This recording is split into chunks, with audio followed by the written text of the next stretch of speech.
connect your document camera to Microsoft Teams. First, make sure to plug in your USB and turn on your doc cam. Now launch Teams.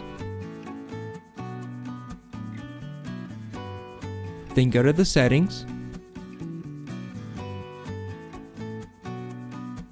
locate devices, then go to microphone and select your document camera. Under camera, select your document camera. Your document camera should automatically load inside the meeting.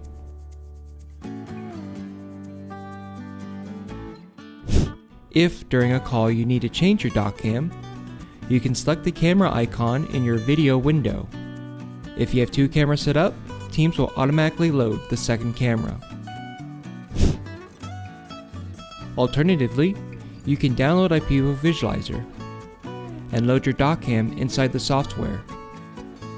Then start a call inside of Teams. Now locate the share feature and click on it and select Visualizer. Now you can share Visualizer while having a meeting. For more information, visit IPEVO.com.